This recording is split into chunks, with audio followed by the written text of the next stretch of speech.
time for movies on Rock and Gold Radio. It's Meet Me in the Foyer with Linda Marrick and Jawa. Meet me in the foyer. Linda.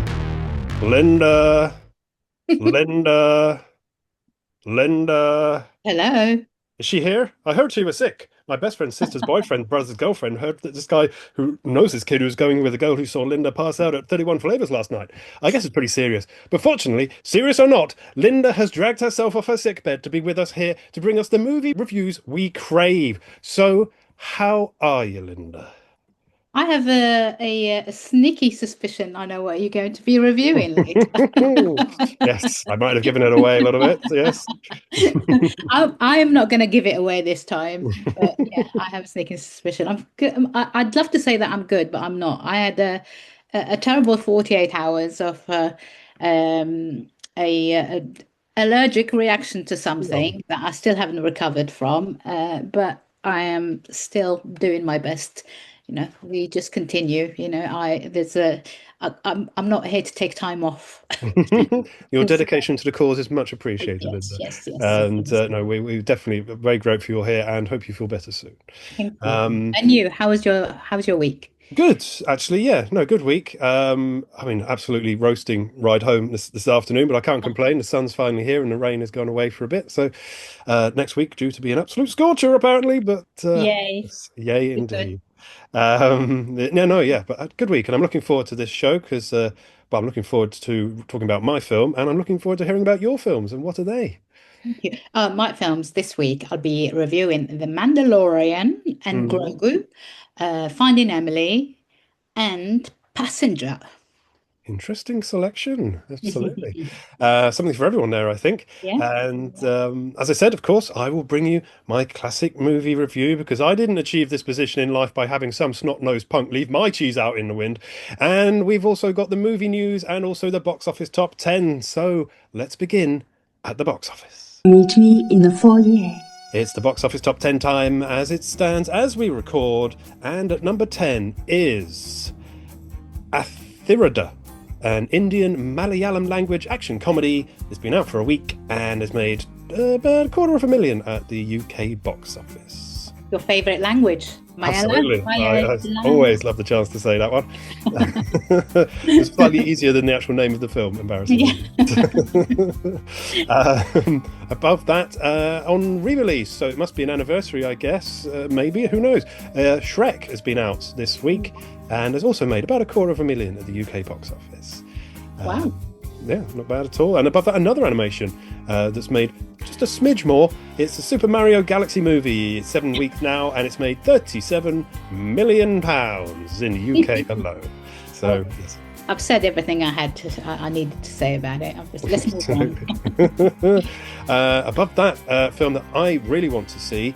I don't think it's actually on at my local cinema, much to their shame, I must say. But you can catch Linda's review on a previous episode. I'm talking about The Christophers. Oh, yeah. Love that movie. Great movie. Lovely. And Ian McKellen is incredible. So is Michaela Cole. And it's very funny, very acerbic, also like brilliantly acted. Love it. Yes. I'll have to travel a bit further afar to find that at the box office. Yeah. Above that, a film I've never seen and I don't plan to ever see, which is a blot on my film lovers copybook. It's Top Gun 40th Anniversary that has made over £500,000 at the UK box office this week. I love Top Gun. Love Top Gun, the old one and the new one, and looking forward to the next one. So there's a third one in the works at the moment. There is indeed. I wonder if they'll sort of revitalise Val Kilmer again, as someone else has done. I imagine they won't. I don't think they will. I think that's really terrible. Yeah, no, to be I honest agree. with you. I mean, okay. Although I do remember saying, God, how long have we been doing this now? Was it a year, 2 years? One of our early shows, I said that with AI coming, you could see all those uncompleted films completed. You know, all those sort of Orson Welles projects that never managed to be finished, they could finally complete. And I'd be interested in seeing those, although, of course, it would be slightly... I don't know. I have mixed feelings about it. I mean, I'm not a fan of AI anyway, and I don't mind AI if you're working on something, but I don't want AI replacing humans. I think that's where we are going wrong as civilization. But hey. Yes, that's true.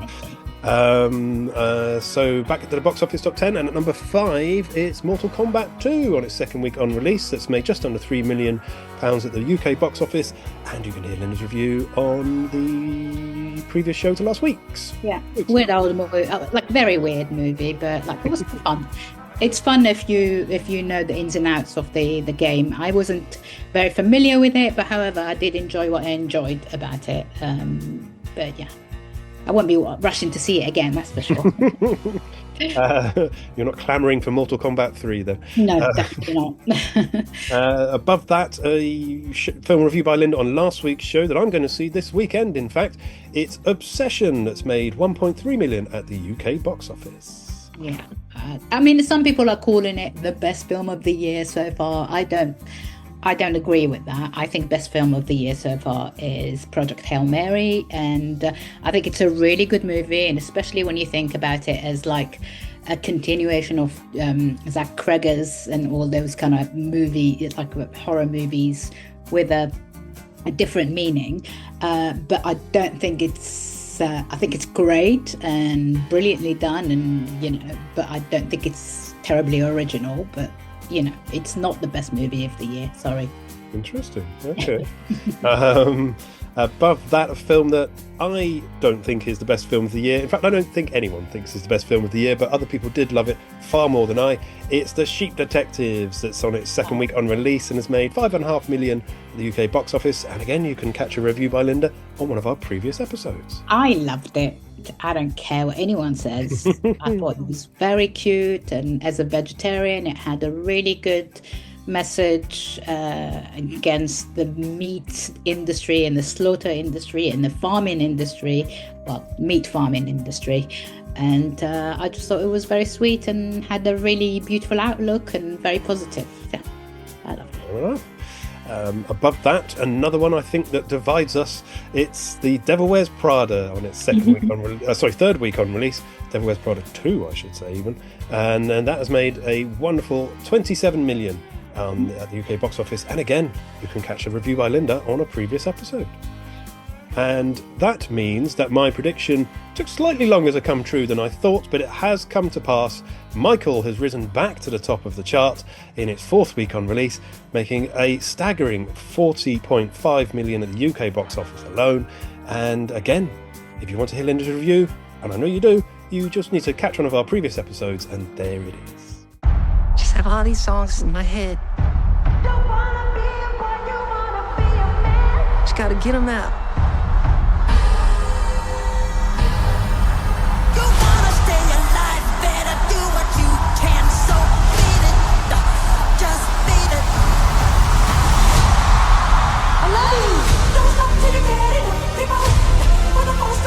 I'm just getting started.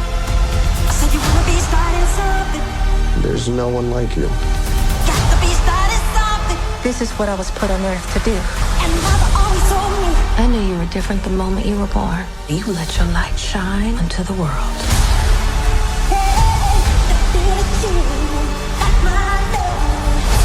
You are the greatest of all time.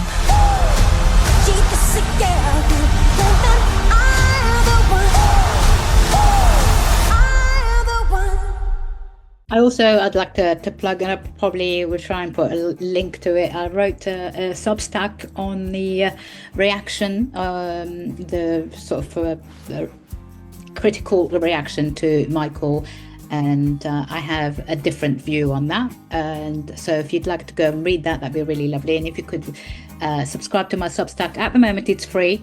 It won't be free forever, so please do subscribe to my Substack. That'd be lovely. Thank you. Absolutely. And yes, if Linda shares the link with me, I'll share it with you all. And we can all have a good read. Right, so that's the box office top 10 for this week. Which means it must be review time. Meet me in the foyer. I've already seen the trailer for the latest British romantic comedy vying for our affections multiple times at the multiplex. It looks to me like it sits somewhere between Chalet Girl starring Felicity Jones and Days of the Bagnalled Summer starring Monica Dolan, but I haven't seen it, so we'll have to wait to find out if I'm even close. I'm very intrigued to see if this comical tale of teenage romance from working title have already gifted us Crime 101 and The Sheep Detectives this year will be the latest hit British comedy following the footsteps of Bank of Dave, Ballad of Wallace Island and Bridget Jones' Mad About the Boy. Let's find out. Linda has the answers. Last night, I met this girl called Emily. Felt like time stood still. No, what are you saying? No fault. So when are you seeing her again? Don't know, no message here. Won't send. It's missing a digit. She is missing a digit. It's not funny. As soon as I saw your face, from that moment I knew I wanted more. Good morning. I'm looking for a student. Emily? Just funny, smart, drinks beer, bottles, Saturdays about here. She's like, You've got 2 seconds to leave before I call security, all right? yeah, okay, all right. You said we take it slow, now it's go, go. You have 3 weeks left to prove that romantic attachments cause madness. What are you doing? I'm looking for this girl called Emily. He's the case study I've been waiting for. He's my very own Stanford prison experiment. I'll help you find her. Why would you want to do that? She said she was going to a party on Canal Street. All right, mate, I'm looking for information. One's gonna get you 20 quid. I didn't get any information, but I got us free drinks. Let's do it. I've got an idea. I'm gonna send an email to every Emily at the university. Evening, ladies. Ooh. Yeah. That's... Yeah, I'm probably make that Emily's. Yeah, Yeah. Llobell. I'm not really sure what's happening, but I'm getting like a load of emails. Hey, Emily's. Please tell me you BCC'd. I don't know what a BCC is. So you've just created a chat room with 318 Emily's. Are straight people okay? Question mark. I need to talk about this email, dude. Is he a sexy pest? I thought it was quite cute. Who cares? This is a culture of toxic masculinity. I know my brother. He'll be in a field somewhere being all melodramatic. What did I tell you? Probably write a song about it. What if I've misread this whole situation? You're gonna find someone who gets you. Please don't make me laugh. I didn't know I could. If Emily's listening, what do you want to say? Well, I wrote her a song. We're getting the song! We're getting the song! Sing it.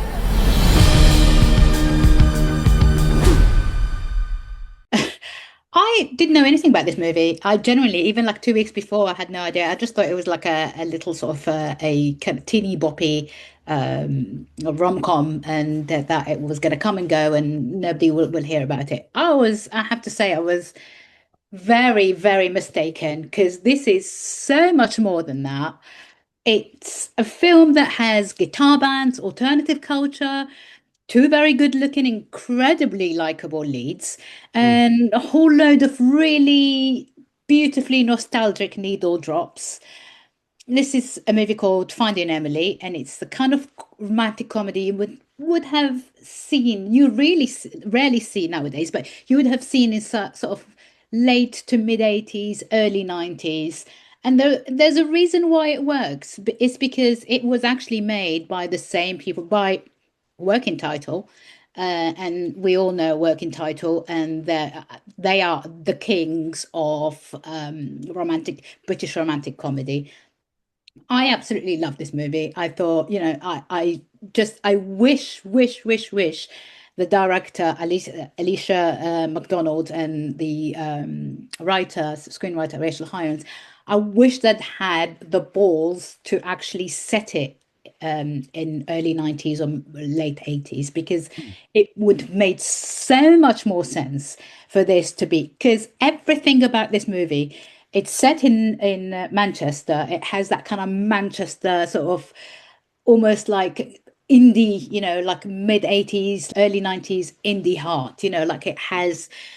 People are dressed like that. People are dressed the way people used to dress that way. It's Manchester University. Set Manchester University. You get these kind of like ramshackle flats shared by students. A really cute storyline. Everything about this movie genuinely it's nostalgic to a point where I just wished it had been set then.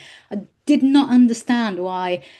When I first saw that someone had an iPhone, my heart sank because I just wanted it to live in that world, you know? Mm. And I don't know if you saw uh, the um, uh, the adaptation of Once, One Day. Is it One Day or Once? No, One Day. On Netflix. It was adapted to a film years ago, and then to and it had that feeling like of innocence, of like a pre-social media, pre-internet, like sort of going to gigs and like listening to music. And I'm not going to go on too much because I've got to the point that I've been speaking for about 5 to 6 minutes and I haven't said what the movie is about. So as I said, it is the film takes a really simple rom-com premise and turns it into something really genuinely charming and emotionally sincere. So it follows the story of Owen Brompton. He's played by Spike Fearn, who is brilliant in this.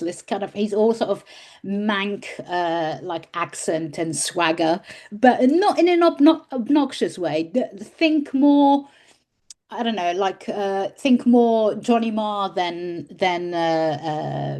any of the Gallagher brothers, you know? Yeah. Like he's a musician, but he's also a sound engineer who works in the student union and university. He doesn't go to university, but he works at the student union.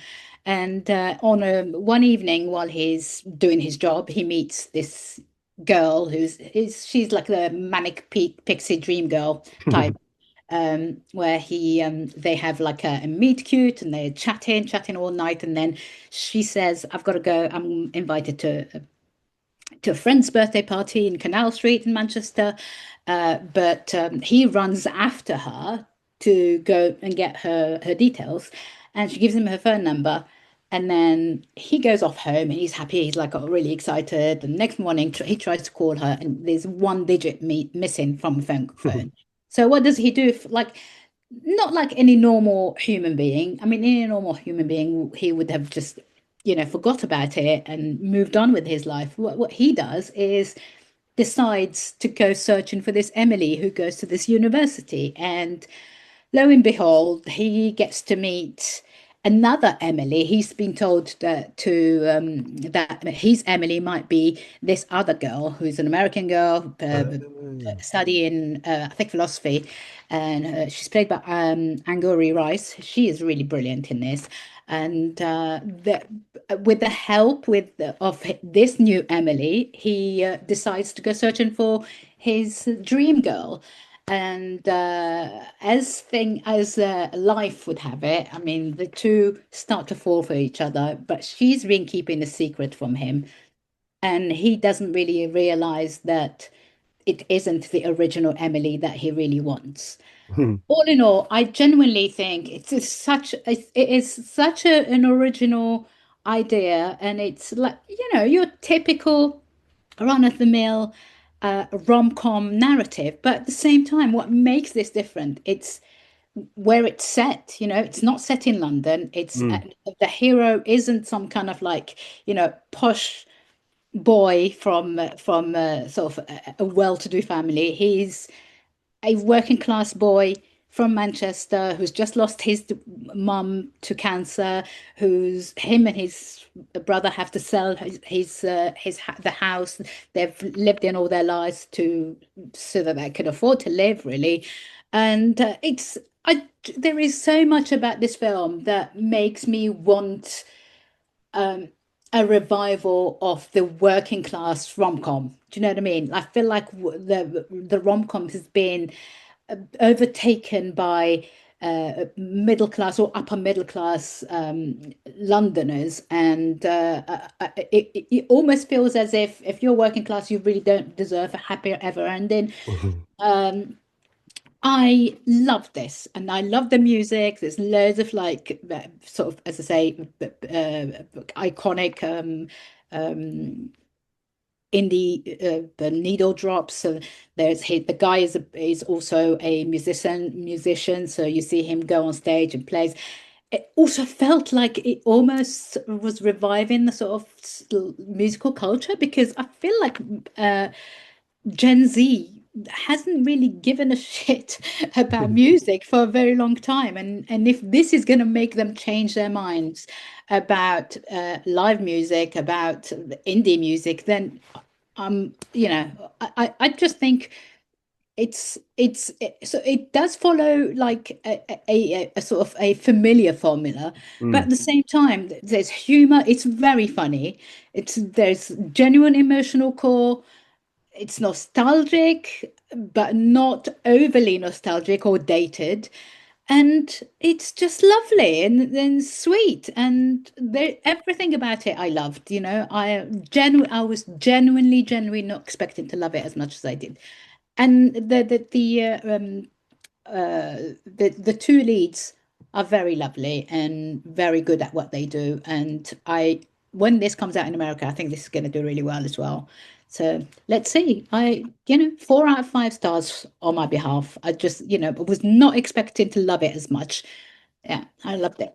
Wonderful. I mean, as soon as I saw the trailer, I thought I'm definitely going to be seeing this. But I didn't imagine it would get such a glowing review. Minnie Driver is also in it. Sorry to interrupt you. There's also Minnie Driver plays the dean of the university. Very funny role. I just wish it was a bit two-dimensional. Look, this is not like reinventing the wheel or anything. I just thought I really liked. I wanted to watch a movie about normal human beings, normal working class, and a normal working class kid getting his sort of happy ending, and and I feel like British rom-coms have always been about the poshos, about the do you know what I mean? Like especially films made by working title, and it's nice for once that it's not set in London. It's and the North gets a say once again. Yeah, absolutely. It's I mean the sort of plot of a lovelorn person who is assisted in finding his love by someone who's also got feelings for them, and they don't realize Cyrano de Bergerac. Yes, or even like a Bronte or something like that. It's even got a slight whiff of Rear Window with Midge. And, yes. Sort of because you always feel sorry for Midge watching Rear Window, wasting her time on Scotty. But that's great. I hadn't even realised, and I say I've seen the trailer multiple times, that Spike is from Alien Romulus, and Angora Rice. She was the child in Nice Guys, and she's been in all the Spider-Man films as well. Wonderful. Really looking forward to seeing that then. And he was really good in Alien Romulus. Yes. He was really fantastic in Alien Romulus. And brilliant. I really loved it. I have nothing to say about it. I just think, obviously it's aimed for a younger generation, so it's not always going to sort of, I felt like I genuinely wanted it not to be, because there's lots of references to TikTok and Instagram and all that. I just don't think this movie needed that. I just wish it had the as I say, the balls to really go for sort of a proper nostalgic piece set in the early 90s or late 80s. That would have been so much better. Well, they'll yes, but for part 2, perhaps refinding Emily. Brilliant. Right, that sounds like a fantastic option if you're heading to the box offices this weekend. Thank you very much, Linda. Right, so let's do a bit of movie news then. Meet me in the foyer. And this week in the movie news, Sam Raimi is set to direct a Magic remake with the assistance of the Send Help writers. He's already had a hit, as I say, this year with Send Help, and that's put him back in the groove, and he's now pulling the strings behind the camera with enthusiasm, as his next project will be a remake of Richard Attenborough's 1978 cult horror classic Magic. That originally starred Anthony Hopkins as the ventriloquist possessed by his puppet. It's It's a great movie, isn't it? Absolutely creepy amazing. as hell. Hopkins is so good in that. The fact that he actually learned to do ventriloquism is just crazy. He's tasked Send Help writers Damien Shannon and Mark Swift with readapting William Goldman, his book of the original novel. William Goldman, who also wrote, as well as Magic, wrote Butch Cassidy and the Sundance Kid, All the President's Men, and Princess Bride. So, oh my goodness, what a caliber! that's a CV and a half, isn't it? So, looking forward to seeing that. I'm sure Raimi will do amazing things with that. Matt Damon is in talks to replace Ryan Gosling in the Daniel's Secret sci-fi movie. A few weeks ago, you might recall, we discussed the huge number of projects Gosling is signed up for in the coming months, and we suggested he might be likely to drop a few of them as beyond human possibility to appear in all the films he had signed up for. Well, the first project to fall off Gosling's to-do list is the upcoming Universal sci-fi film from Daniel Kwan and Daniel Scheinert. Nothing set in stone yet, but if all goes ahead, Damon will start filming once he's completed the press tour for Christopher Nolan's The Odyssey, with the Daniels film set for release 19th of November 2027. And last bit of news this week, and I'm as excited about this as I think Linda is about Spielberg's impending Disclosure Day. It's been announced that Quentin Tarantino written and David Fincher directed Once Upon a Time in Hollywood sequel, unofficially known as The Adventures of Cliff Booth, will be released into IMAX cinemas from the 25th of November for 2 weeks, taking the slot previously held by Greta Gerwig's Narnia, which has been delayed until the new year. The Brad Pitt starring film will then hit Netflix. A run of 2 weeks seems ridiculously short for a film this size, but is it a Netflix movie? It seems that they are distributing it. Yes. Yeah, well then it's normal. If it's Netflix, they only ever let their movies out for two weeks before putting them on there. It's ridiculous. Yeah. I mean, that's bound to harm the box office. But all that aside, I'm grateful that I'll get to see this on the big screen because really looking forward to this. That's the news for this week. Ooh, short. Yes, not a lot of news this week. To the point where I wasn't actually paying attention. No problem. Meet me in the foyer. Right, yes, it's review time again, and just like Linda carries me on her back like a confused gnome, so the hero of our next film, The Mandalorian, carries little Grogu about protecting him from the world and introducing him to new cultures and spectacular sights. So next is The Mandalorian and Grogu from director John Favreau, starring Pedro Pascal and Sigourney Weaver. So Linda, remove the mask and reveal all about the latest entry in the Star Wars universe. We've all heard stories of the Mandalorian bounty hunter and a child. I only hunt Imperial war criminals. I'll take out every bad guy in your deck of cards.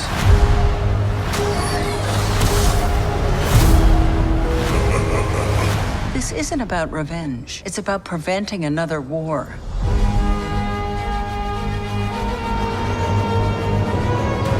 Before going into harm's way, check your armor first.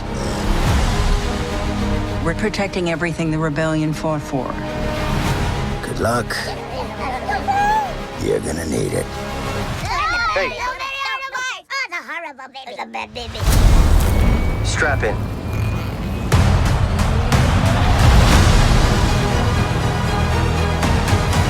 We need a professional. Hang on. What happens when you're not there to protect him? You good?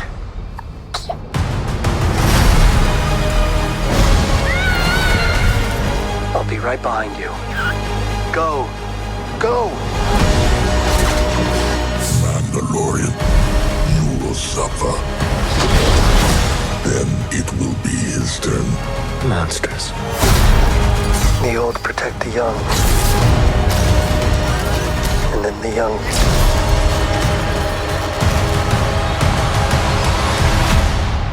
Protect the old.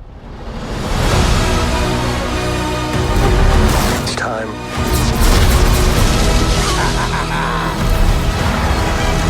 Are you scared? You should be. Good job, baby.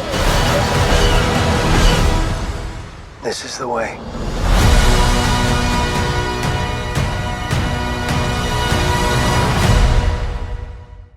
Are you a fan of the Mandalorian series? Never seen it.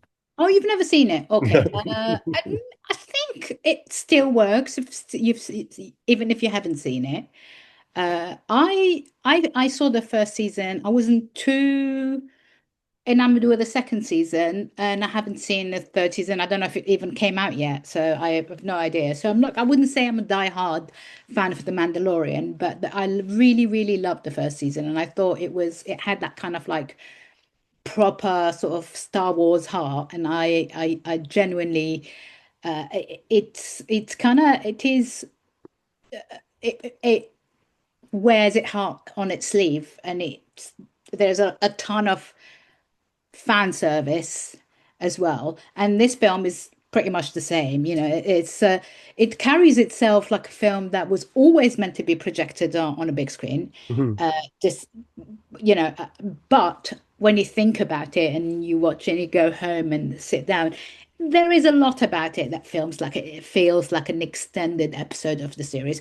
That is not a criticism. I really liked it. It's very episodic in the way it presents itself. It feels like 3 different episodes. I think it's 2 hours and something. I can't remember how long. 2 hours and something. But it does carry itself very much like a very sort of episodic, despite it being only one story. So the story itself is relatively straightforward. Din Djarin, who is a Mandalorian, played by Pedro Pascal.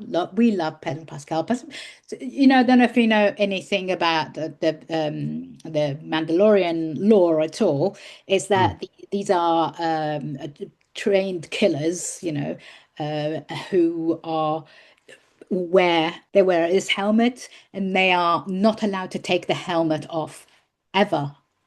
And if one of the enemies gets to see them without the helmet, they either need to die, or the enemy dies, so that they don't go and spread that. So it's a very serious issue.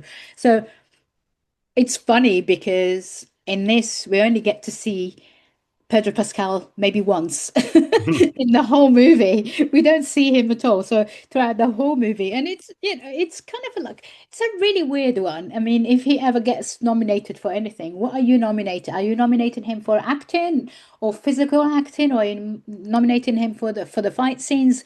Although there's a stand up for him in the fight scenes, so it's a difficult thing, So yeah, as I say, love Pedro Pascal, love him and everything.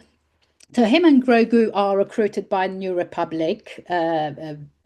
Sigourney Weaver recruits them to rescue Rotta the Hutt. He's the son of Jabba. Jabba the Hutt. He's Jabba the Hutt's son, but he's not like his dad. He's actually very kind-hearted. So they've been recruited to go and rescue Rotta the Hutt, who and bring him back to his aunt and uncle, who are the twins, related to his dad, obviously.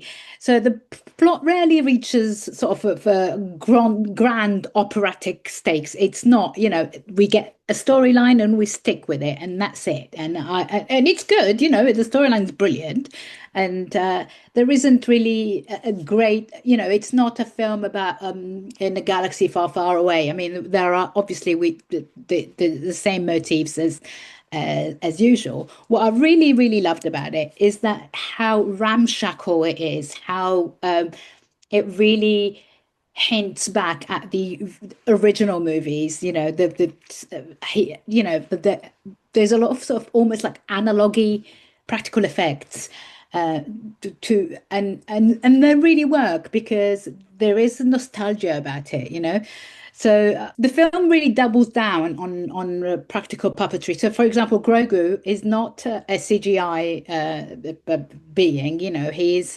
there's animatronics in the same way Okay. as yes, animatronics. So that's what it's quite interesting to see that done. And it's lots of the stuff, as I say, there are things about it, and the CGI is deliberately shaky. You know, like there's something about it that wants you to feel nostalgic for, like with the Empire Strikes Back and all those movies. So it belongs very much into the movie itself, belongs very much into that sort of the original trilogy.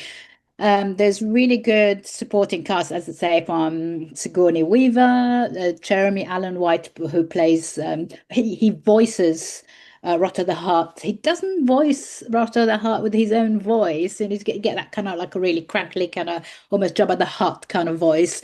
So don't really know what the point. They could have just hired anyone to do that voice, to be honest with you. So I'm not entirely sure why Jeremy Allen White is even involved in this. Yeah, and there is a couple of standout cameos, but I'm only going to talk about one standout cameo, which is one by director Martin Scorsese, who voices a four-armed Armenian fry cook that Jin and Grogu approach for information. It is easily the best scene in the movie, and I just love it so much. And I'd go and watch this movie again just so that I can watch that bit again. Just lovely. I knew that Scorsese was going to be part of this, and I was wondering in what capacity. There's a really good score by Ludwig Göransson, really fabulous. I don't really need to tell you. I mean, he makes it. There is a sequence during the middle part of the movie where the Mandalorian, he's attacked by this creature and he's almost like dead, and he has to be rescued by Grogu. And we get to see Grogu on his own for a very, very long time. And he's like, it's just sort of building this kind of narrative where he's looking after his adoptive father, and he's looking after. I just thought that was so sweet. And and in that particular bit, there isn't much dialogue. And I think Ludwig Göransson's score really plays a huge role in keeping us really interested. I think some people had an issue with that sequence. I didn't have an issue with the sequence. I wanted to see more of Grogu doing his own stuff. I thought this was really well done. Not everyone agrees with me, and that is fine. I think this isn't like a Skywalker saga. I'd say this has a lot more to do with the original trilogy than anything that came after it. And as I said, I really liked how ramshackle it is. I liked the crankiness, the creakiness of the old ships, and I loved the physical fights. I thought it was really well done, and I thought it was really well performed. And once people get to see it, let's see what they think of it. I thought it was really good. Brilliant. Yeah, really loved it. Yeah, I mean, despite not being a huge Star Wars fan and never watching any Star Wars TV series, I'm certainly intrigued by it. And as you say, we love Pedro Pascal. I've always wondered whenever I've seen a series trailered how much he's actually in it. I can imagine just be sat in his wagon, in his truck, just like, having a coffee, and then they're like, "Oh, Pedro, we need you for that one shot where you take your helmet off," and then the rest of the time it's some guy called Barry doing No, the stuff. I don't. So I don't believe that. I think he's not always in it for the fight scenes, that's for sure. But I think for all the bits that requires him to act and and sort of do the usual stuff, I think he's in it.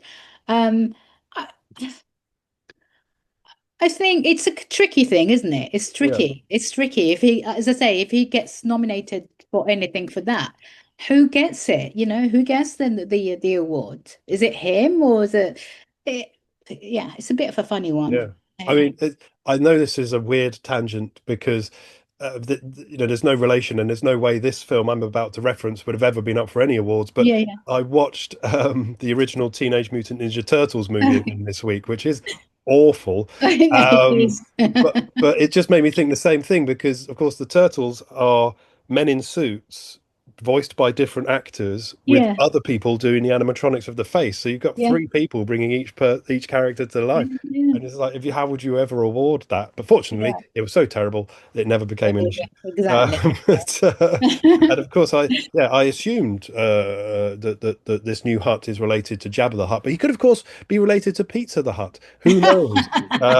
And he'll be making a return to movies, to cinema next year, I think, isn't it? Or is it later this year that the new Mel Brooks Spaceballs 2 comes Well, I out? don't know, actually. I can't remember, but yeah, that's coming back as well.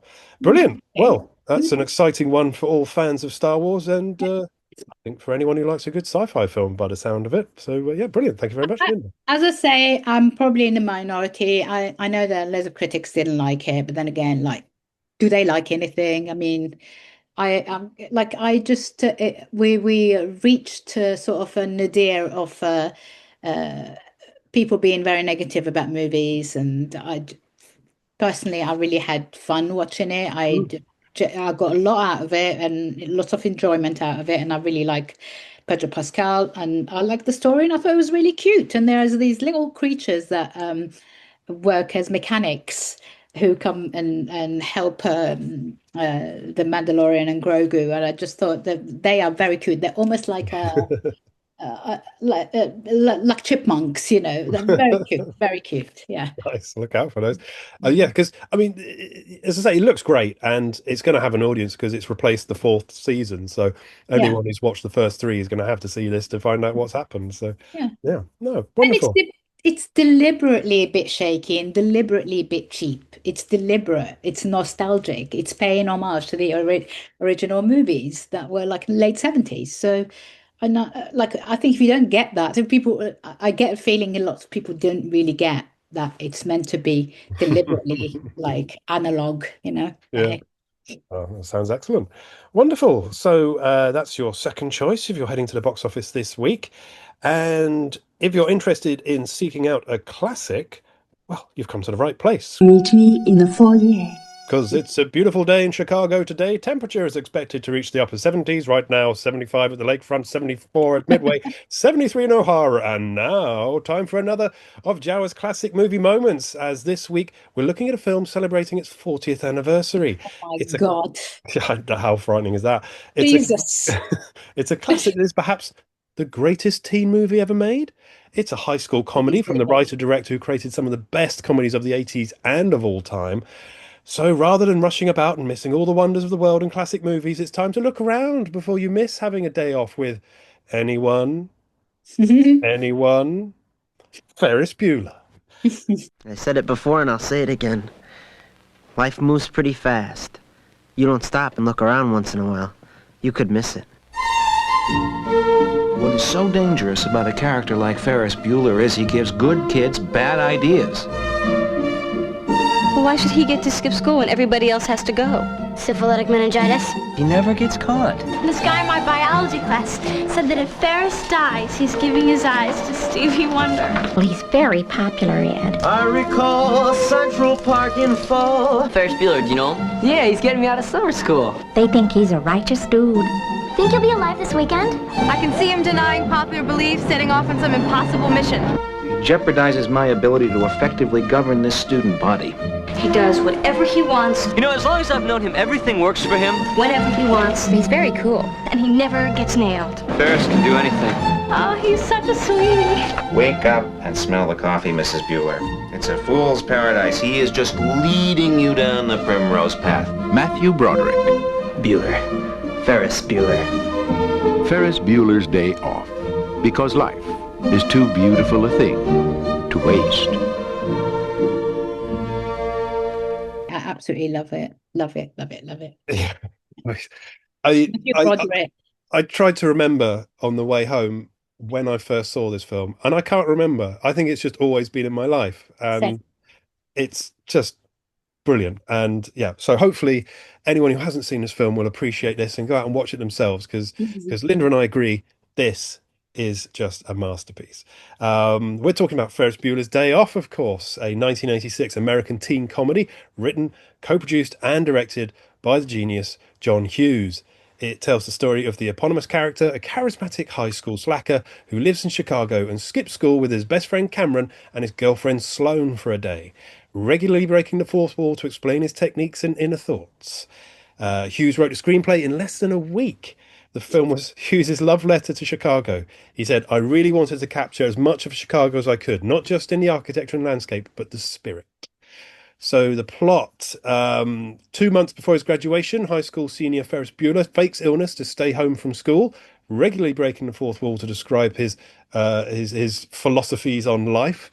But his sister Jenny sees through his ruse, and despite this, he fools his parents, Katie and Tom, and is afforded the day off. But having discovered he's been absent 9 times that semester, the school's dean, Edward R. Rooney, and his secretary, Grace, become determined to expose Ferris's chronic truancy. So it's a beautiful concept film. It's one of those just perfect concept films, in fact, that really, I think the 80s really specialized in. It's Back to the Future, is another one. It has just a perfect it sounds like a complicated film, Back to the Future, but it's so simple. And this is simple and brilliant. It's a high school movie, as I say. It's a high school skipping movie. It's all about skiving or wagging, whatever you want to call it. The scenes at the high school, where you have Ferris's friends all talking about him in his absence, and tedious teachers sort of compounding the hell of being at school every day, are just brilliant. The classroom scenes and the corridor scenes are wonderful. Rooney, the principal, and Gladys, the secretary, who likes to lose pencils in her hair, are particularly superb comedy performances from Jeffrey Jones and Eddie McClurg.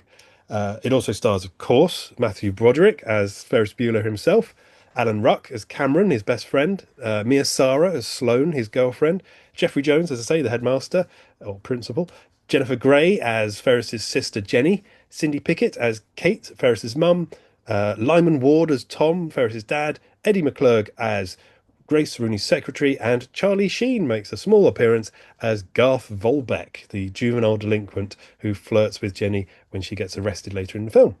And John Hughes makes his final on-screen appearance in an uncredited cameo as a man running between cabs. But I've never spotted that, I have to say. So, as I said, unbelievably, Hughes wrote this in a week. And what his technique seemed to be was his editor, Paul Hirsch, said he would go into sort of a trance-like state and just write and write and write and write until it was done. And then they would basically shoot the first draft. So as with Planes, Trains and Automobiles, which there is a long mythologized 3-hour cut out there somewhere. Yeah. It's never been released. There is apparently a 2 3/4 hour cut of Ferris Bueller that was then trimmed down and trimmed down and trimmed down until you get the final release, which is about 1 hour and 3/4. So there's so much they've chopped out of this film. The genius of it, or one of the genius factors of it, is that Hughes wrote all these little vignettes, all these scenes that would happen in a day, but the characters never changed their clothes. So he was able to sort of move all the bits around to make it work, and he was able to chop bits out, and you didn't get any sort of continuity errors. As I say, there are so many scenes that ended up on the cutting room floor. You have the three end up at one point in a restaurant in New York, and they end up or they're disgusted to realize that pancreas is on the menu, which got cut. And there's another scene where you meet Ferris and Jenny's younger brother and sister, who are completely excised from the film, and you wouldn't even know they existed. But yeah, as I say, just a brilliant film. So yeah, Hughes wanted to focus more on the characters and the plot. But as I say, he has these wonderful set pieces throughout the film that just allow you to sort of get to know these three, particularly Ferris and Cameron. He had wanted Matthew Broderick to play Ferris right from the beginning when he was writing it. He said he was the only actor he could think of who could pull off the role, calling him clever and charming. And he's my second reference to James Stewart in this episode. He said the only other person he could think of was Jimmy Stewart could have played Ferris at sort of 15. they were flirting with Anthony Michael Hall for a bit, who had been in many Hughes films, in fact, his previous three, but he actually turned it down because he was busy. They considered Jim Carrey, who was decades before his fame, but yeah, John Cusack, possibly. John Cryer, I don't think so. Johnny Depp was considered. I mean, Johnny Depp didn't really do comedy back then. He was sort of a teen heartthrob, wasn't he? And he sort of done comedy much later in his career. George Clooney was considered. Tom Cruise was considered. And of course, probably the only other possible choice, Michael J. Fox was considered. But as I say, it went to Broderick, and it's hard to imagine anyone else doing it as well as he does. Because, I mean, Ferris could easily be a very annoying, arrogant character. But the way Broderick plays him, you just love him. You just fall in love with his charm. Yeah, that role is almost like a poisoned chalice, really, for him. Yes. Because it felt like such an iconic role that he was just known as Ferris for such a long time. I Yeah. think he's such a fantastic actor. Oh He God, yeah. really is a fantastic actor, really. Yes, absolutely. He's got loads of other brilliant films on his resume, but he will always be known, as you say, as Ferris. He said it himself. He'd get stopped in the street, or still regularly, by people saying, "Hey, isn't it your day off?" and stuff like that. But Mia Sara, Hughes wasn't going to cast her as Sloane Peterson because he was looking for someone a bit older to give the character the sort of sophistication that Sloane has. But at her interview, she knocked it out of the park, and he was stunned to find that she was only 18. Molly Ringwald had wanted to play Sloane, but apparently John wouldn't cast her, and said that the role wasn't big enough for her, which sounds like just a nice way of saying thanks, but no thanks. Yeah. And Alan Ruck had auditioned for the role of Bender in The Breakfast Club, another John Hughes classic, but he cast Judd Nelson instead. But then he came back to Ruck to cast him as Cameron, even though by this point Ruck was 29, and he worried that the age difference would be too big and he sort of wouldn't fall in step with the others. But it just works perfectly as he's the sort of paranoid, hypochondriac, insecure friend of Ferris, who needs to be teased out to I mean, this is what the point of the film is. The whole point of the film is Ferris wants Cameron to experience life and to stop hiding and get out there and enjoy life in their final year before separating for college. And that's really what makes Ferris, that's what redeems Ferris, is that his heart is in the right place, and that's his reason for existing in this film. And actually, one of the deleted scenes would show that Charlie Sheen's character was a former friend of Ferris who had gone down the wrong path and become a drug addict, and Ferris had felt guilty about not being able to save him, so he put all his effort into saving Cameron. And it's why when you do meet Sheen's character in the police station later on, he already knows who Ferris is and he feels really sympathetic toward him. So as I say, there's so much going on sort of underneath the surface in this film. Ruck and Broderick had already acted together on Broadway in a production of Biloxi Blues. So they said, Love Biloxi Blues. Have you great seen film. the movie? I have. That's a fantastic film. Love that movie. That's another Broderick one, isn't it? Yeah, fantastic. So they said, yeah, we didn't have to invent a friendship. We already had one. We just were friends. Jeffrey Jones was cast as Rooney based on his role in a film I've already reviewed, the absolute masterpiece Amadeus, where he played the Emperor. And he thought that the Emperor was sort of the historical version of Rooney. And Jones is just unbelievably good in this. He's so good, particularly the scene where he's shouting abuse at what he thinks is Ferris crank calling him while calling in sick. Just absolutely brilliant. But also his secretary Gladys, who will appear again in Planes and Trains as the unhelpful car rental desk clerk. Just the pair of them are just brilliant. It's, as I say, it has loads of set pieces. It ends on a parade scene in New York where Ferris decides to take over a float and sing a couple of numbers to show Cameron that he's actually had a good day, despite being sulking and saying that he hasn't. Apparently it was a real parade, and they just wheeled in their own float and sort of took over. And you get all these cutaways to people dancing on the streets and builders up on skyscrapers. And apparently a lot of that is real. Not all the close-ups of people dancing, but the builders and things joining in was real footage that they just turned the camera on and caught. And yeah, and apparently as well, the dance routine that Ferris does was supposed to be much more elaborate, but he'd hurt his knee doing the very famous running through everyone's back gardens scene at the end of the film, and wasn't able to do it. So it's a much more simplified routine. And interestingly, it uses the Beatles' Twist and Shout. So it's quite a unique film, really, because up until very recently, you never heard the Beatles in films or on adverts or anything because no one could afford them. But I think because it's a live version, they were able to get this much more cheaply. They did manage to offend Paul McCartney because they dubbed on a load of brass trumpets and horns. And McCartney apparently said he loved the film, but he hated what they'd done to the song. To which Hughes replied that he was really sorry. He didn't want to upset a Beatle because he was a huge Beatles fan. But there are brass instruments in the scene, so he felt he had to let the audience hear them. So yeah, that's a brilliant conclusion to the film. It has a scene as well where they visit an art gallery, and it uses a gorgeous cover of the Smiths song, Please, Please, Let Me Get What I Want. It's beautiful. Oh, it's so gorgeous. That's a cover version by the Dream Academy. Yeah. And apparently when they tested this originally, people hated the art gallery scene because it used a piece of sort of Spanish guitar music. And weirdly, it was the last scene rather than the parade. So they switched the music and they switched the order of those scenes. And when they retested it, it was absolutely went gangbusters and everybody loved it, quite rightly. They also had issues with there was a line they cut from Sloane where at the parade she says, "Oh, I could always just cop out and have a baby and not bother getting a career," which was supposed to be a sort of satirical line about gender politics, but the audiences hated it and it scored really badly. And then they cut out the line, and all of a sudden the audience scores just went through the roof.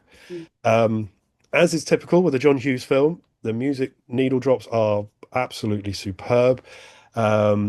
It starts with Love Missile by Sig Sig Sputnik. It's got TV themes. It's got as we say, the cover of the Smiths. It's got a weird cover of Dankeschön by Wayne Newton. It's got the Beatles.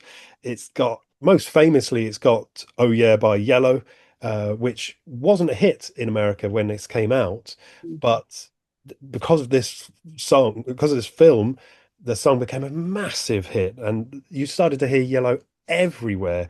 Another film came out in 1990, I think, Nuns on the Run, which is covered in Yellow songs. I love that film. I unapologetically love Nuns on the Run. I like it too. I like it too. Like in a lot.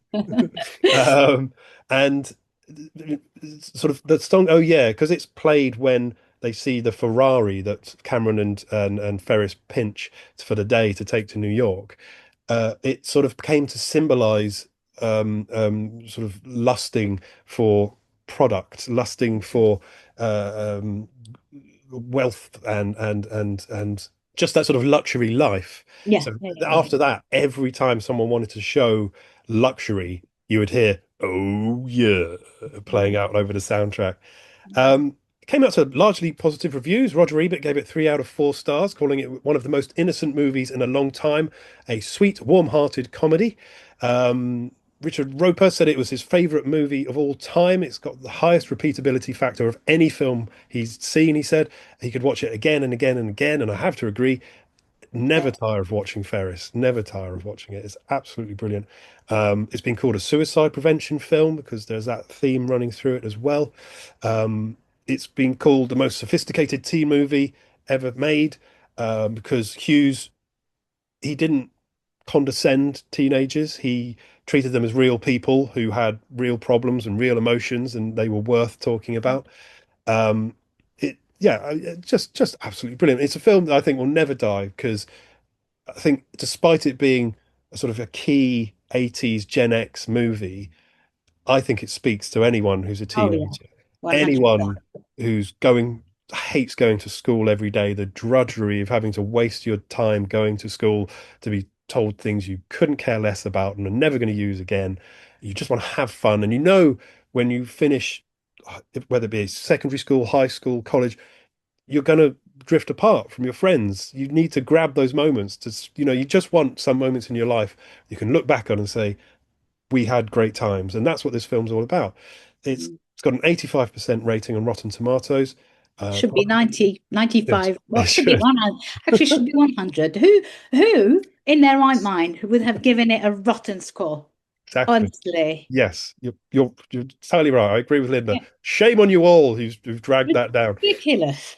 Broderick was nominated for a Golden Globe for Best Actor in a Musical or Comedy, and it became the 10th highest grossing film of 1986. As we said, Broderick said that the role eclipsed everything he'd ever done.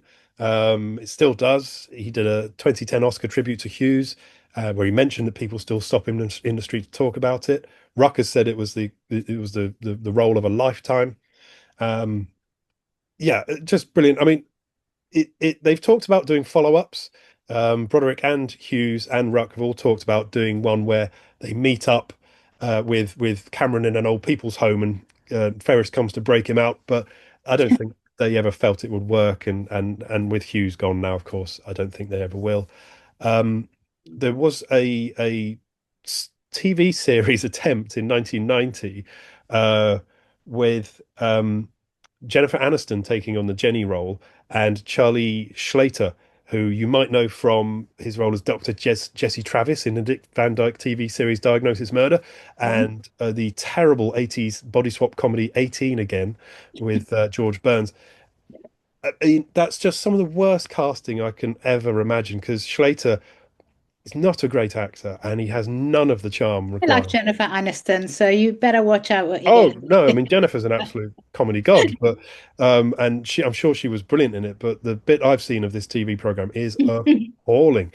Apparently, to get the drugged out effect for his role as the drug addict, Charlie Sheen apparently stayed awake for more than 48 hours before shooting the scene. Although I kind of imagine that's just what Charlie said, and knowing what we know about Sheen now, I can think he might have had a more direct route to achieving the required demeanor of a coke addict. Cindy Pickett and Lyman Ward, who played Ferris's parents, were married in real life after filming this movie, which is kind of cute. And surely Jennifer Grey is massively underrated in this film. She is so good. She's brilliant. Her character changes more than anyone else. She's just brilliant. The way she kicks Rooney's face when she invades the home and she doesn't know who it is, and she comes out and karate kicks him. She's just brilliant. And the scene she does with Charlie Sheen, she's hilarious.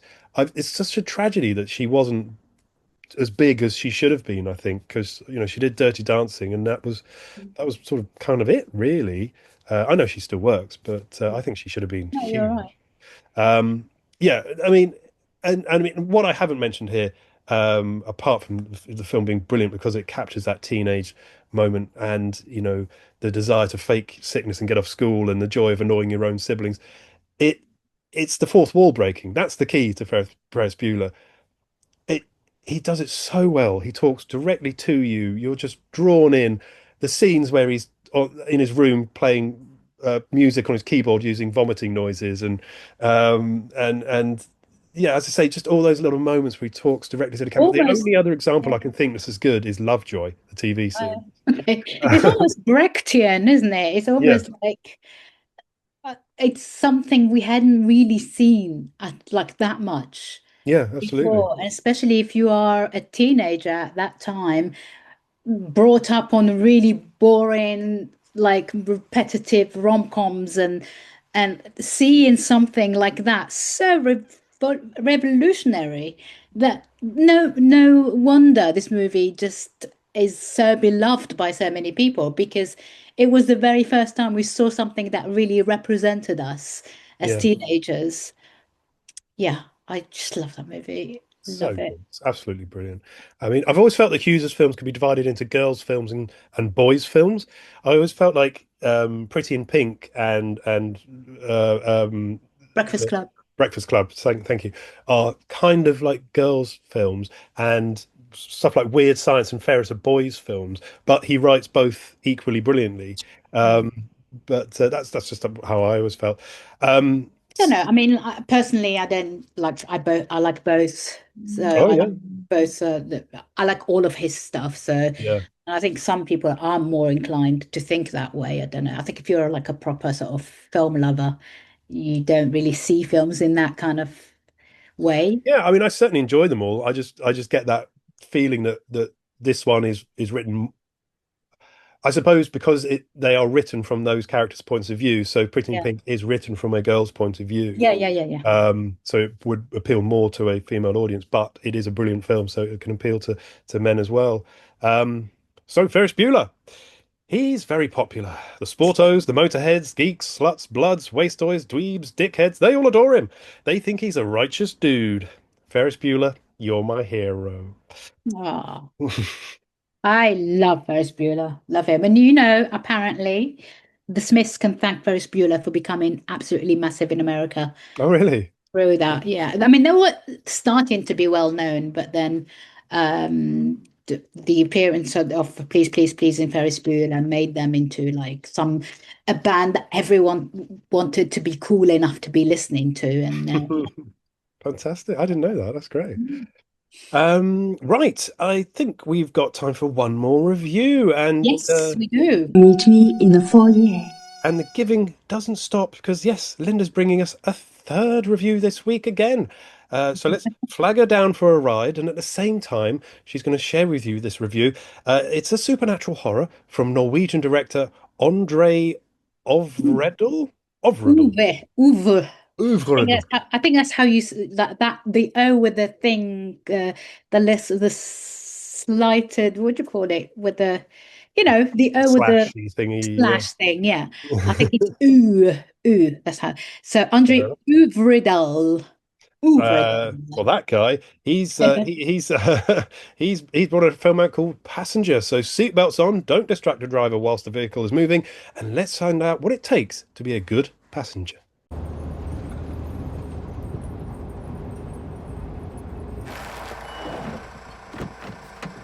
Make it quick. Dude, give me 1 minute. Yo.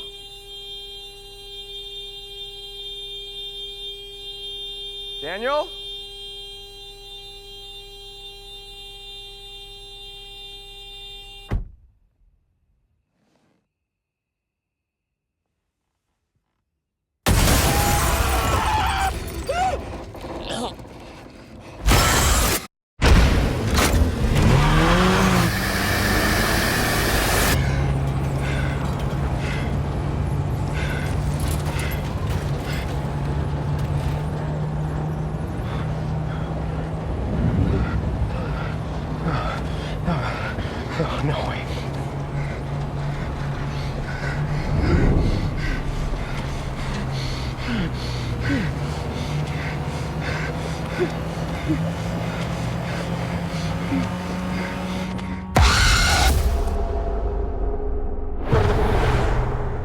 I saw these on the car last night. 3 scratches just like that. You didn't stop, did you? It's something unholy.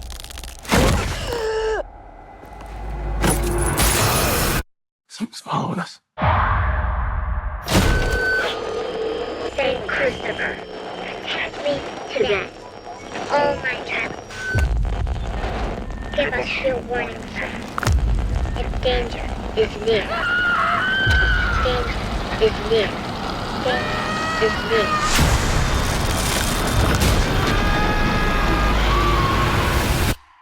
No one outruns a passenger.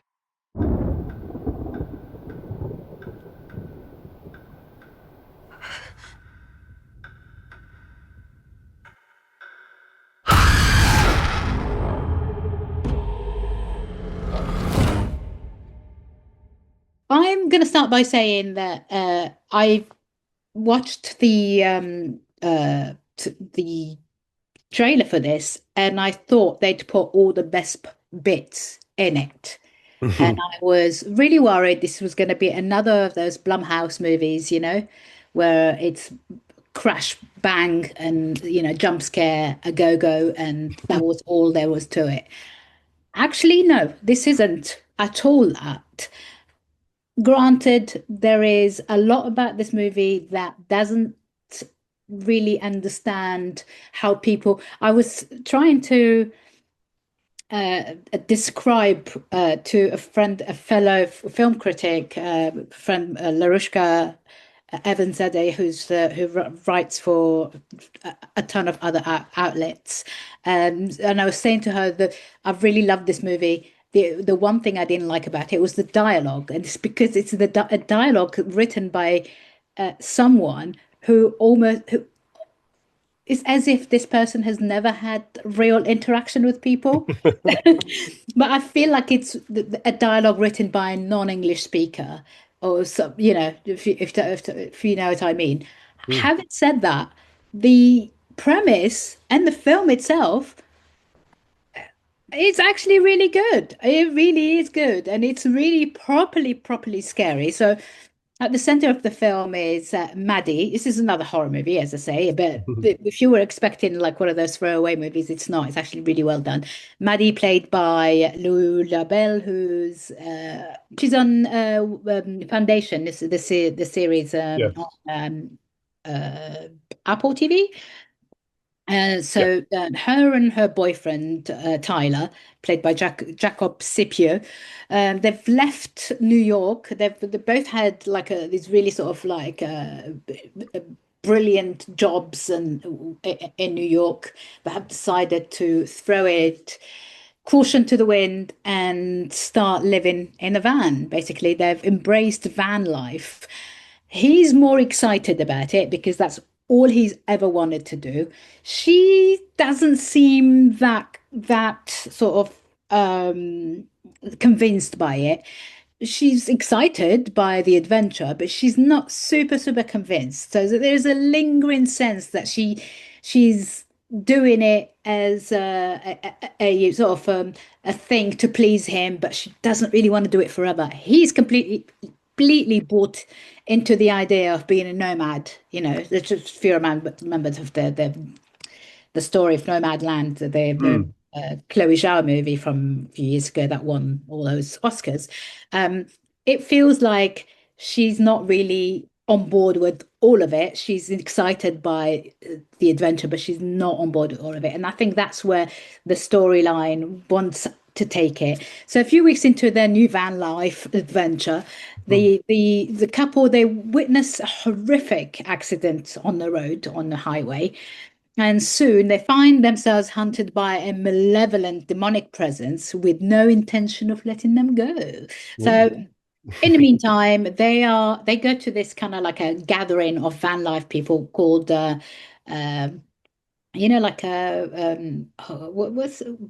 Burning Man, but this is called Van Man, or something like that. Van like something like that. It was really funny. It's a funny pun, and during this thing, Maddie gets to meet. The film is actually from her point of view, really. So lots of it is from her point of view, and which I quite like.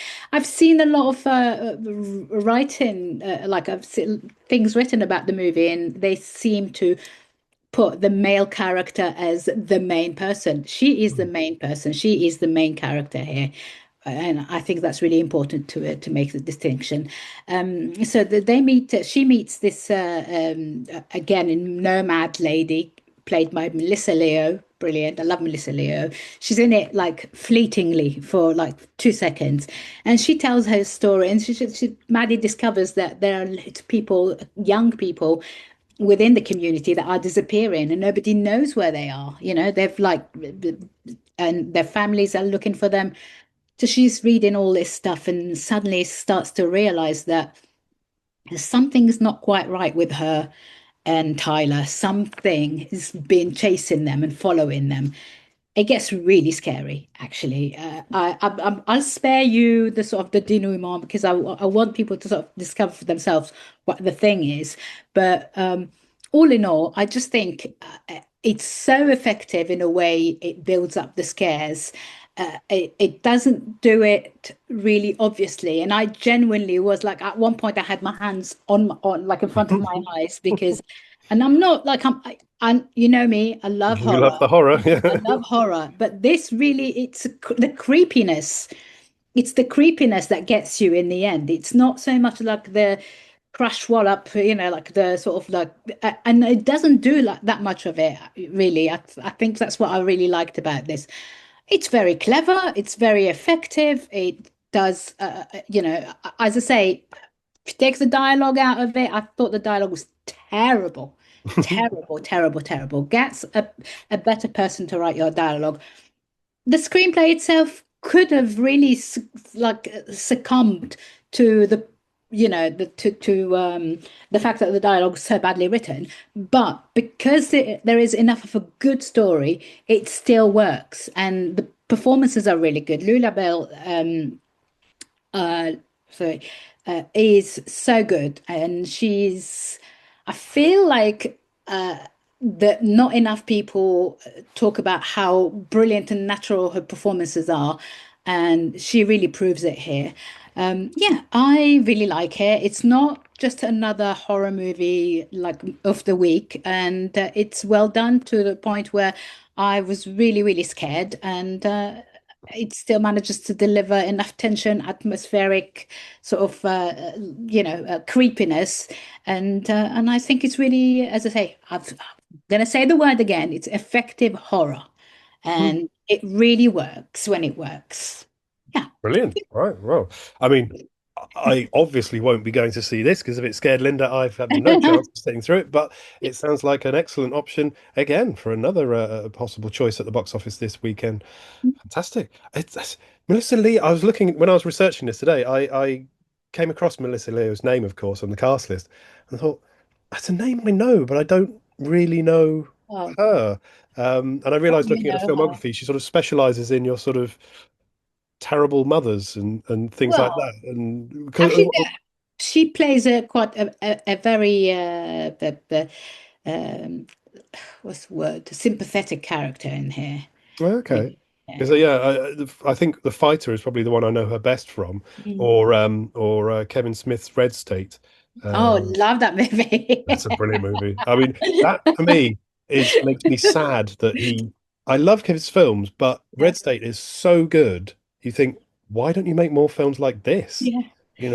But hey, that's beside the point. Yeah. Wonderful. Well, that sounds like a terrifying but wonderful possible choice. So thank you very much, Linda, for your third option for us this week. Well, that's the end of your time off. It's back to reality now, but don't be downhearted. We'll be back in the swing again in 7 days, ladies and gentlemen. You're such a wonderful crowd. It's been a pleasure entertaining you, and if you don't want that pleasure to end, why not subscribe to our Patreon to listen again to this episode, catch all our previous shows in full extended director's cut form, and enjoy our specials. And of course, as Linda rightly told you all last week, you can now hear us on iTunes, Spotify, Acast. We're everywhere. You can't escape us anymore. And also, listen up for next week if you want to hear an exclusive review of the latest A24 sensation, Backrooms, written and directed by, listen to this, a 20-year-old film director. Disgusting. He was born in 2005. Absolutely appalling. Appalling, disgusting. we shouldn't be promoting such things. Yeah. They're making us obsolete already. So yes, look out for that. Absolutely. Come back next week to hear that. So it just leaves for me to thank Linda for her excellent reviews and wonderful company again. Thank you, Linda. Thank you. And remember, life moves pretty fast. If you don't stop and look around once in a while, you could miss it. So take time to join us again next week in the safe enclave of the Foyer for more film reviews, news, and until next time, take care and goodbye. Adios. Subscribe now to help fans supporting food banks. Go to patreon.com/Rock and Goal Radio and look for your favourite club subscription pages and sign up with your favourite presenter. Rock and Goal Radio. No adverts, no VAR, no limits. Meet me in the foyer. You're still here? Yeah. It's over. Go home. Go.